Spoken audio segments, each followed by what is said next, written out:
La semaine dernière, un prêtre de l'église catholique exerçant à la mission Don Bosco do Calamicolongo, dans la commune d'Akamba, située à Libreville, a préféré se pendre et quitter ce bas monde au lieu de subir le chantage d'une jeune fille et de jeter l'opprobre sur la communauté catholique gabonaise et internationale.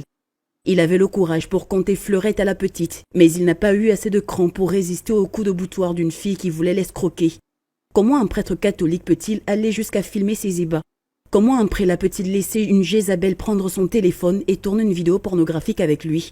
Comment a-t-il fait pour ne pas éveiller le soupçon de la communauté?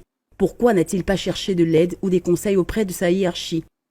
Selon l'Union qui rapporte l'affaire, le prêtre très amoureux a laissé la jeune fille filmer le plus de détails de leurs ébats. Chaque fois qu'elle avait besoin d'argent, elle menaçait le prêtre de balancer leurs différentes sextapes sur les réseaux sociaux. Le son du prêtre ne faisait qu'un tour et il faisait un chèque ou un Airtel Money. Le plaisir et l'extase du début se sont transformés en enfer. L'homme de Dieu ne reconnaissait plus cette jeune fille qui s'amourachait avec lui et qui jurait la main sur le cœur qu'elle était éperdument amoureuse de lui. Le leader paroissial a commencé à penser à se suicider une fois pour toutes afin d'épargner l'église catholique d'un scandale sexuel.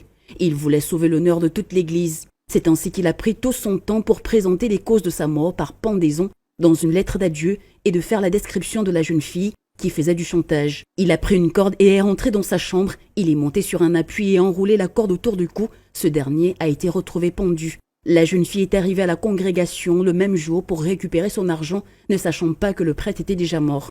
Elle a été arrêtée immédiatement et les policiers ont découvert dans son téléphone plein de sextapes et les messages envoyés au prêtre.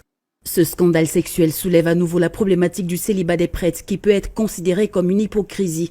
Tous les hommes ne sont pas égaux devant la beauté séduisante et l'attirance des jeunes filles.